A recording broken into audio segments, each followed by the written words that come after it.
Howdy. This is the Views from the Shop podcast live here on Twitter and on YouTube. I'm your host, your one host, Tim. Today, it is still Saturday, January 17th, 2026, and I wish you a very, very, very happy National Use Your Gift Card Day. On today's live, we are recapping, reacting to, giving our thoughts and opinions on Ohio State's 86-74 victory over the UCLA Bruins today. It's a good win for Ohio State. It's likely always going to stay a quad one win for the Buckeyes, but the manner in which they won, going wire to wire, the performance today, certainly a lot to talk about here on today's show. So as we get into it right now, as we're live, I know the Seahawks are playing the Rams, I think, or something like that, or the 49ers in the NFC divisional round right now. Just had a thriller with the Bills and the Broncos that I did watch. And then it was just at that point, it's time to go live at some point. I wanted to get a live show today because with the weekend, it can be tough to get time to listen to a show. So as we get into it, always encourage you subscribe wherever you get your podcasts. Subscribe on the Substack. I put a bunch of info out there. Gave you a quick game preview for Ohio State and UCLA this morning. I also gave you info on Christoph Tilley playing today, as well as a story on Puff Johnson getting his eligibility granted as well on yesterday. So I encourage you to get there on the Substack. I know I just pasted it twice, but it is what it is. So get there. It's completely free. You can join the chat as well. There was some misinformation, some question marks about did Christoph Tilley, for example, did he practice this week? There's info there on that where there is actual real true info there. So highly recommend that you get there on the chat as well. You can sign up for an annual subscription. It will cost you a couple less bones. It's not for everyone, but if you are interested in getting some additional content on Ohio State hoops, some injury news, some insider scoops, things like that, recruiting portal, and this time of year, what's going on in the rotation, what's the team working on, things like that, that is a perfect spot for you as well. Again, subscribe wherever you get your podcast. Please like the video if you're watching on YouTube. Even if you're not watching on YouTube, please subscribe on YouTube. We continue to see numbers just grow on the YouTube and on podcasts as well, but especially on YouTube. So please subscribe there. Drop the link for you. Like the video if you're watching on YouTube. Okay, let's get into this game for Ohio State. They win it. They go to wire in this one. It's an impressive victory for Ohio State, regardless of what you thought coming into this game. I think that as we leave this game, a 12-point victory over a blue blood. It's on national TV on CBS. Kentucky and Tennessee playing kind of during the window Ohio State was playing, but a lot of eyes were on this game because obviously the brand power of Ohio State, the brand power that UCLA has, and basketball being the blue blood, a lot of eyes were on this game, so it's huge that Ohio State wins it. In this one, we'll talk about biggest stats, takeaways in this one, and then we'll get into some reaction that I have. And one note on the fan base just annoying me again. So we'll talk about that. And then we'll talk about Ohio State's resume because it is that time of year where Ohio State can start to build its resume or any program. Anything can start to build its resume. So we'll talk about where Ohio State stands there. Thanks for being here on a Saturday night. It's a weird time to live stream, but we're here nonetheless. So the Buckeyes win this one by 12, led by Ohio State's big three. This is the first time all year I feel like we've had a game like this where it's been the big three scoring for Ohio State and pretty much no one else. John Mobley Jr. touches a new career high in this one with 28 points. He goes 6 of 12 from the three-point line.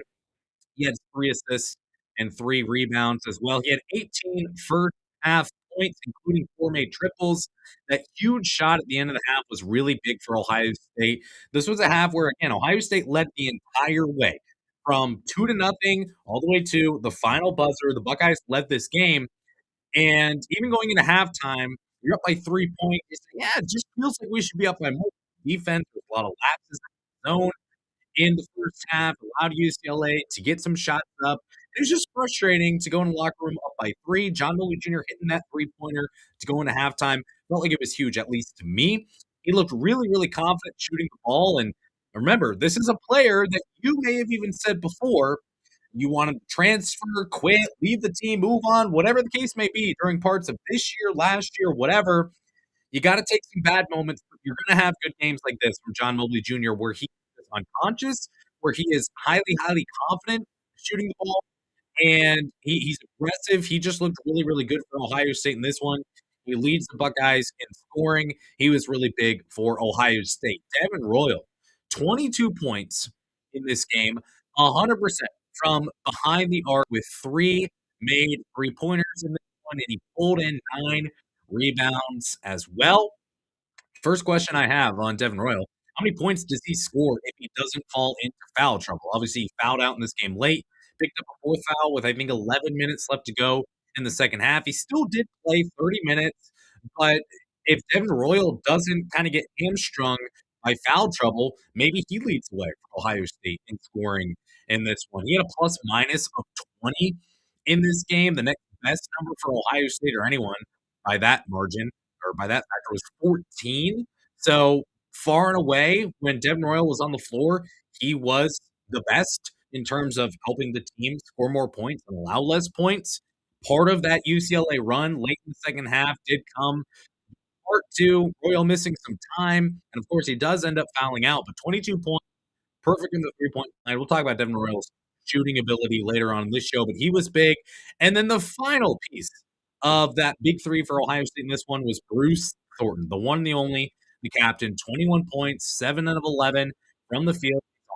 100% of his 7 free throw attempts. John Malou Jr. was 6 by the way, from the charity stripe. 8 rebounds, 2 assists. This guy should not be rebounding that well. He is way too short to be pulling in 6, 7, 8, 9 rebounds, 10 rebounds he had in one game this year. He shouldn't be doing that, but he's doing it anyway. 8 rebounds, 2 assists again. He was really aggressive early on. He kind of toned it down a little bit. He had 2 early turnovers. After that, after turning down the aggressiveness, that's where Thornton did not have a turnover. Again, after that, kind of cooled off a little bit in the second half overall, but still got to the free throw line plenty. And I think just his presence, being the anchor for the offense late, operating with poise under that full court press, that was really helpful for Ohio State. So Thornton had a great game for the Buckeyes in this one. Last year, it was the core four. It was Thornton, Mobley, Royal, and Micah Parrish, the San Diego State transfer, of course. We needed those 4 guys to score. If it's not happening, we're not winning. That's how it was within the locker room there under Jake Diebler last year. Luckily, it's not been the case this year where you have to have these 3 guys going or else you're not going to win. But we haven't really had a game like this where pretty much all the production comes from the big three, I guess you could say. And I don't think that's necessarily a bad thing either. As you look at other scores in this one, Amari Bynum had 7 points in the starting lineup, 6 points for Christoph Tilly coming back from that concussion. Ivan Nagovin had 2 points off the bench. That was your only bench scoring in this game. So you really got no production. You had 15 total points scored by anyone not named Bruce Thornton, John Mobley Jr., or Devin Royal in this game. So not a lot of help outside of those big three, but they were good enough today where it didn't necessarily matter. The biggest stretch of this game was a 21-4 run for Ohio State to close out the first half and open the second half. Football fans, you know it. You know what it means to fight to win the middle eight. Ryan Day talks about it all the time. It feels like a very NFL-centric approach, which is why I think he's going to be an NFL coach one day. But this is a basketball show here. So football fans know winning the middle eight. Well, Ohio State, they did that on the hardwood today. John Mobley Jr. had 8 of those 21 points for Ohio State. UCLA during that stretch, they shoot 1 of 5 from the field, 0 of 2 from the free throw line. So it was really, really poor shooting from UCLA. Ohio State rebounded really well, didn't allow UCLA to get a bunch of shots off. So the Buckeyes were absolutely phenomenal over that 21-4 run. They shut UCLA down to start the second half. I think it was like 11 nothing, and then a 13 nothing run or something like that to open up the second half. That was huge, and that's what ended up kind of parting the waters in this one for Ohio State to win it. This was the first game for Ohio State shooting over 50% since January 2nd. That was a win over Rutgers. It's not necessarily normal for Ohio State to shoot over 50% or for anyone to shoot over 50% from the field, but it certainly hasn't been uncommon for Ohio State so far this season. This is their 7th game this year, shooting above 50% from the field. It's probably no coincidence that 6 of their top 7 assist rate games came when they shot above 50% as well. In this one, on 28 made shots, they had 15 assists. It's why they call basketball the beautiful game. You saw this over and over again. Really, really good ball movement. Ohio State, especially in the first half, looked really, really good offensively, sharing the ball, moving off the ball, creating for others. And that's partially how Ohio State was able to get out to a nice lead. Is through that offense. Buckeyes looked really, really good, and they shot it really, really well. In this one, UCLA, the second to last note I have here in terms of key stats in this one, UCLA scored 16 paint points over the entire game. I looked this up. Georgia State is the worst team in the nation in paint scoring. They scored 21.3 paint points per game.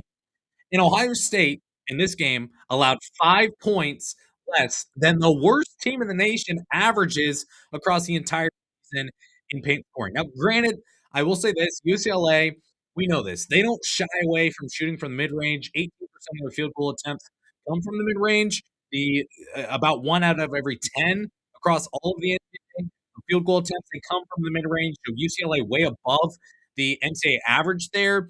Came into the game so they were averaging 32 paint points per game. That's 50th percentile in college basketball, so it's completely average, but not horrible. Tyler Bilodeau in this game, they killed him. I've been a Tyler Bilodeau fan since Ohio State played UCLA last year, and well, since last year, since he arrived to UCLA, he's been a really, really good player there for the Bruins. He had 30 points in this one. A lot of those came from the mid range. Ohio State, though, they seemed okay with allowing jumpers from the free throw line. To Bilodeau, I didn't understand. He had a wide open one in the first half that he made, but UCLA overall only 10-9 on 2-point jump shots in this game. Apparently, that was the right approach for Ohio State. So they completely shut UCLA down in terms of getting easy baskets in this one. That was huge for Ohio State to win the game.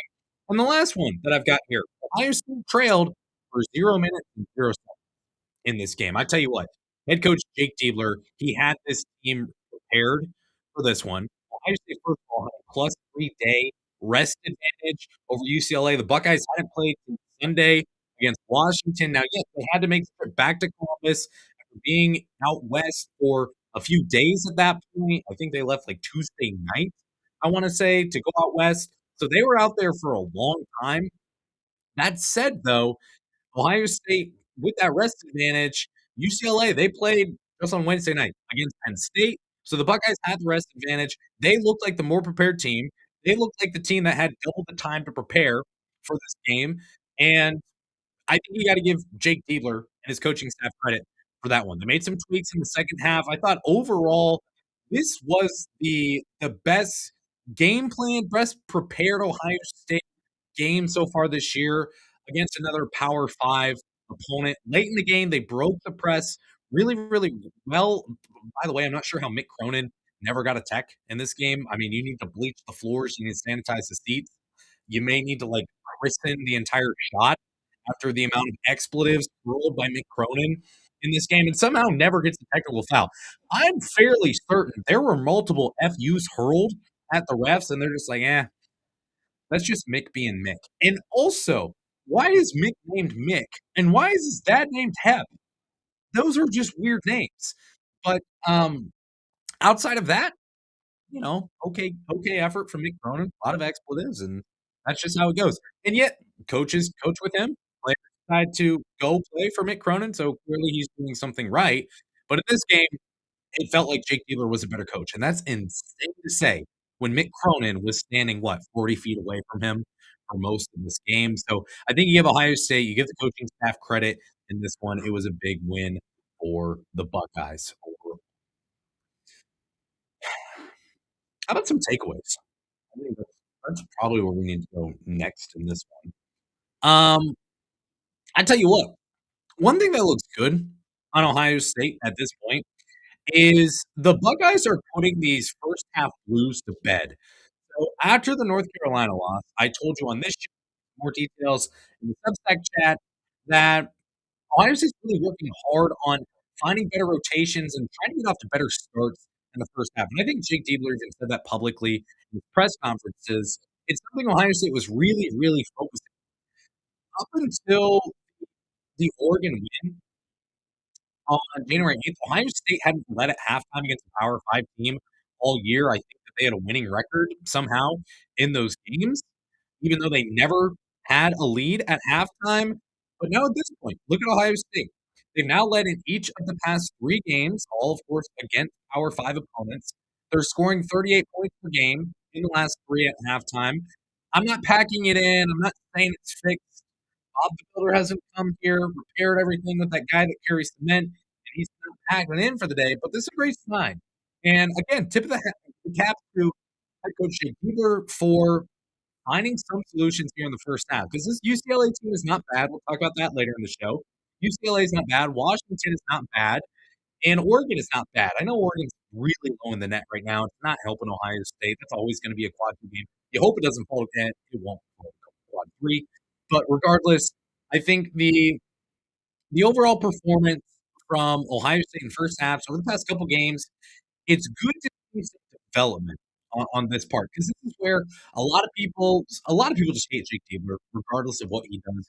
But I think there's a large chunk of the fan base who would say, I just want this team to be good and I want Jake Diebler to be the right head coach. I want to be good enough to where we don't have to tear this down and find a new head coach and all that stuff. We just want this team to win. I think a lot of people would say that.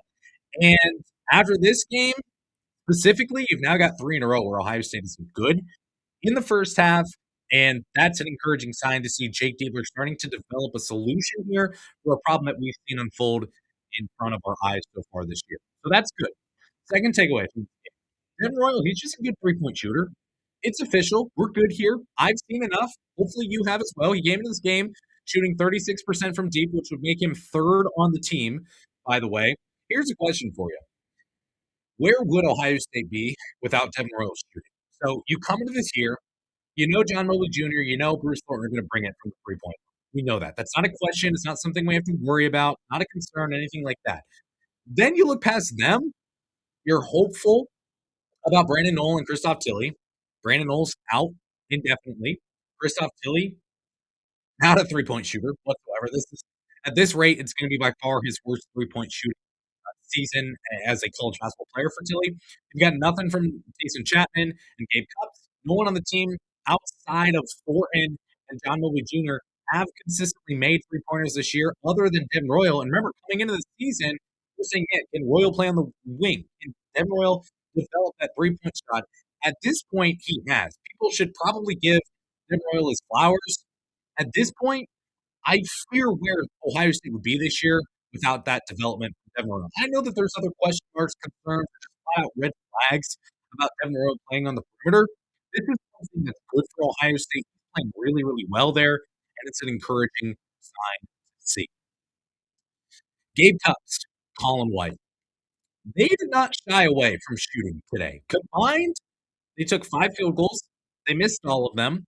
4 of those field goals came from behind the arc, and of course, they did miss all of those. So, look, there is the side of the coin where it's horrible, disgusting, and discouraging, continues to emphasize how bad the bench is. I get all of that. On the flip side, though, on the other side of that coin, flip it over, get the tails or head. There is something that says that at some point, those shots are probably going to fall, right? Like you want to ask about me? I was a 30-something% shooter from the three-point line in high school. I don't remember the exact number. I think it was like 33 or 35. It was nothing special whatsoever, especially on a high school basketball team that wasn't very good. What I will say, though, is that these guys are Division I athletes playing at a Power 5 conference and a Power 5 conference program that has a nice pedigree for success overall. Even though it's happened the past couple of years, they have real basketball players on this team, right? So if some schmuck, any of us who have any basketball experience, can hit some threes in an open gym or recreational basketball or whatever the case may be, I'm going to trust, not even acting like these two skill types are in the same stratosphere, but I'm going to trust that the former 3-star recruit and that the former 4-star recruit who is we have 2 Mr. Basketballs in the state of Ohio, by the way, in these two players. I'm gonna trust those guys. The shots are gonna fall at some point. And the good thing is that they were aggressive in this one. They're taking them. I'm trusting those shots are gonna fall. And by the way, I can tell you with certainty, the lack of production from Gabe Cupps, it wasn't expected. It is what it is at this point. And in addition, just overall, Ohio State basketball right now, I do think confidence is an issue for at least one player that I will not name that's on this roster.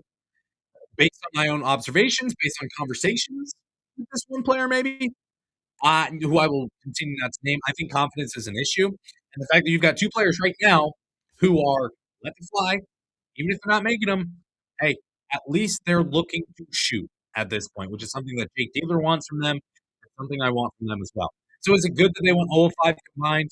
No, obviously that is not good. But overall, the fact that they're still willing to shoot, hey, I'll take that. Taysom Chapman had your classic enter the front door, clock in, get after it for a little bit, and then just clock out, go home. That was about it for Taysom Chapman, folks. You continue to ask for Taysom Chapman to get playing time, and then he can't find his way out of a wet paper bag defensively. UCLA torches him. He gets 2 full minutes. He did have an assist. That's cool. I'm good with that. But the tweets, mentions, replies, questions about why he doesn't play, you see it. You see it too much at this point, folks. He gets a couple of minutes, and there's not much of an impact. And then he makes a mistake, and we say, well, maybe a couple more minutes, he'd be more comfortable. At this point, folks, he got the chance today. After getting really good minutes against Washington, he failed defensively. He was immediately benched. He does not have the trust of the coaching staff right now. That's just the situation for Taysom Chapman at Ohio State. I want him to play more. I want him to produce. You want him to play more. You think he can produce. I get all that. Clearly, he's not there yet. We've got to stop asking questions about Taysom Chapman and group. I see it in my comments all the time. Folks, it's January 17th. Rotations don't grow in mid-January. They shrink. So at this point, we just got to say, you know what? It's not quite all there. That's okay. It is what it is. The defense really showed up in the second half. So the 2-3 zone may be the death of all of us, and that's fine. If we die due to a 2-3 zone, we can say it was a good life. UCLA shot 50% from the field in the first half. In the second half, Ohio State, they bucked up a little bit. And UCLA only shot 32% from the field. Second, they made 7 3-pointers in the first half, which I told you on the preview show. UCLA in 3 of the past 4 games has made 5 3-pointers or less. They make 7 in one half against Ohio State. 2 in the second half. So the zone, it was frustrating. The approach, it was frustrating in the first half. You give credit to Jake Diebler, Jamal Walker, those guys putting their heads together and saying, hey, defensively, what are we going to do in the second half to get some stops here? And they did that. They absolutely put out here in the second half for Ohio State. One step before we get to our last one.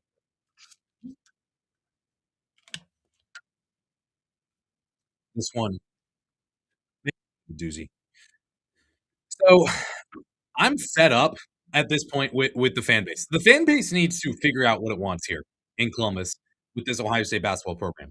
The vibe coming into this game was what?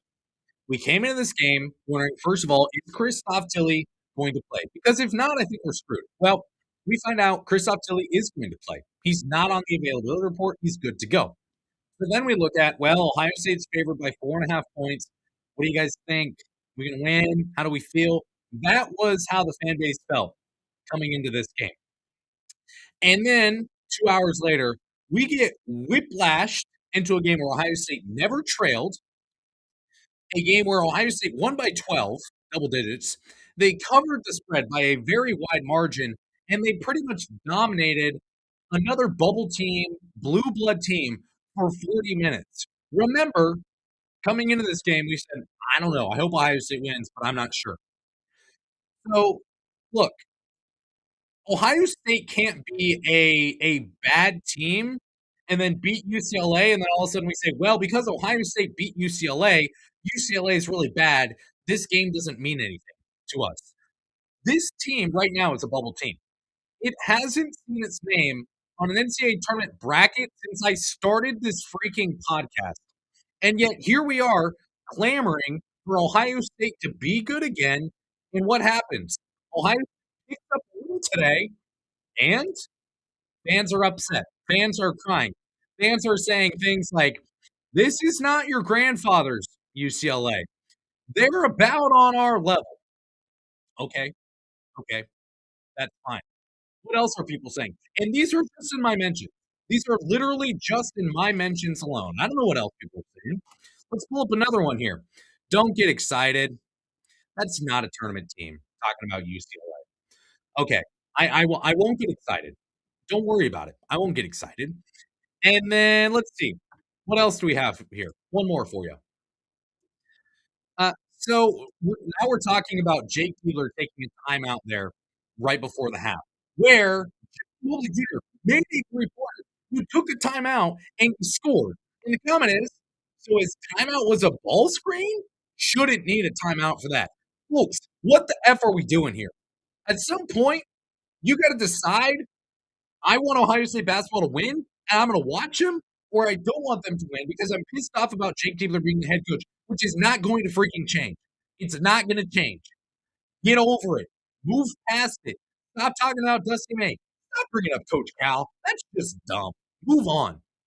Look, Ohio State basketball won a game today. Put your hands in your pockets, walk away and say, shrug your shoulders. Buckeyes won. I guess I'm okay with that. That's good. You can't be on both sides. You can't say before the game, I don't know if Ohio State's going to win. And then after the game, the Buckeyes win, and you say, well, UCLA is not good.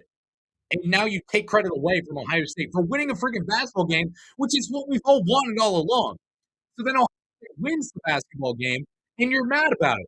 So you have two options at this point, as far as I'm aware. You can root for Ohio State to win. You can wear your Ohio State gear the day they play. You can tune in. You can watch them. You can cheer for them. You can cheer for John Goldie Jr. to make a three. You can cheer for Colin White to come off the bench and make a nice play. You can cheer for Amari Bynum to finish an alley-oop. Or you can do the opposite, and it's this. You can say nothing. All right? You don't watch the game. You don't check the scores. You don't bother to know who's on the roster. And when Ohio State loses or wins, you do literally nothing either way because it shouldn't affect your life. If you want to lose, why are you talking about it? Either root for them or don't. But don't be this has in the middle saying, well, I don't know if Ohio State's going to come out with a win at this one. It's hard for me to say. And then they do win. You're like, well, UCLA sucks. It's not a good win for Ohio State. It can't be both. It literally cannot be both. And it's every time Ohio State wins at this point, we have something to complain about. Just be happy Ohio State won a freaking basketball game. We got into this whole mess because Ohio State can't win basketball games. And now the Buckeyes do win a basketball game, and they have won some basketball games, and they have stacked some wins this year. And we're in the middle of January, and they're on the bubble. And at this point, on the right side of the bubble, by the way, where they haven't been on that point for years, and we're still mad about it. Folks, it's so frustrating to watch. At some point, you got to choose a lane and lean into that one lane. But the more you do both, I don't know. Maybe it's because we're addicted to social media. We can't go 10 seconds without getting on our phone. It causes us to be depressed and anxious. Maybe it's January. We got some seasonal affective disorder going on. I don't know what the crap it is, but guys, we gotta lock in and realize that over a college basketball season, there's 31 games. You're gonna win some, you're gonna lose some. Some of them are gonna look really good, some of them will look less good. That's how it works. We gotta move on and we gotta pick a lane. That's all I'm asking. That's all I'm gonna ask. Okay. So now that we're done with that, um, let's talk about Ohio State's resume at this point. We're gonna get out of here. So, if you're curious about where Ohio State stands at I've got answers for you. So the Buckeyes right now, 12-5, 4-3 in the Big Ten. Here are some like minimum baseline criteria. If you're curious about this, here's what the committee has shown us historically what you need to do in order to get into the NCAA tournament. Number one, as an at-large team. Obviously, if you win your conference tournament, you're in. As an at-large team, you need to first of all get to a minimum of 18 wins. That's the threshold. Look, Ohio State is 17 games in. They've got 14 left to go. You need to finish. If you finish 7-7, you're likely in the NCAA tournament at this point. You finish 6-8, you're going to be right. So if you just go 500 down the stretch here, the problem is the schedule is very, very tough moving forward. But even if you go 6-8, you got a good shot. Here's what Ohio State needs to do. They need to get 3 at minimum road wins. Buckeyes already have 3 at this point. That's why I really wanted them to get that Washington win to get to that 4th one. Here's the thing: they're going to Minnesota on Tuesday. They go to Penn State as well. One of those games should get you to your 4th road win, and you can check that off the box as well. You don't need to have 0 quad 3 or quad 4 losses, but you can't afford to have really any quad 4 losses or even more than 1 to 2 quad 3 losses if you have other resume gaps. Right now, Ohio State is 7-0. They're unlikely to have another quad 3 game for the rest of the season other than the Maryland game at home. As long as you win that one, you're fine. It doesn't matter. If you lose, it really hurts your resume. We'll see how Rutgers fares. That's an away game, which helps Ohio State. They already got the win there. It may fall even more to quad 3. We'll see. But right now, the Buckeyes are 7-0 in quad 3 and quad 4 games. You can't afford to have losses there. The Buckeyes don't. They're clean. Beat Maryland, you should be good there. And then the last thing, you got to start stacking some quad 1 and quad 2 wins. I know there's a breakdown of quad 1A and quad 1B and things like that. Look, North Carolina, they were a precedent breaker last year. They had 1 quad 1 win. They went 1-12 in quad 1 and still got in. Ohio State is 4-4 in quad 1, but they're now 5-1 in quad 2, and they're tied for the most quad 2 wins in the nation right now. So if you can just get a couple, 2 to 3 quad 1 wins down the stretch here, you're going to have the opportunities. And this is a team that, as you stack those wins, as you look at having 18 wins in the regular season, as you look at where you got the road victories, you're going to have a really good shot to make it the NCAA tournament. Right now, in my opinion, if you watch the show at all, after this year, I don't think Ohio State is an NCAA tournament team. Right now, the resume says they are. They're pacing as an NCAA tournament. They are. That feels good. We'll see how things go down the stretch here. The Buckeyes are going to have to win some games here, but right now they're in a good spot. I would say that they're in the NCAA tournament today. Problem is the season doesn't end today, so we'll see what happens. Buckeyes are going to play Minnesota what, Tuesday? I think they head to Minnesota. That'll be the 20th. So according to the stats and info department, I can confirm January 20th is a Tuesday. So we'll be back on Monday with a preview show of Ohio State against Minnesota. Until then, thanks so much for watching today's show. Make sure you subscribe. Make sure you like if you're watching on YouTube. Until next time, I shut up before you shut me off. Thanks for watching today or listening. And go Bucks.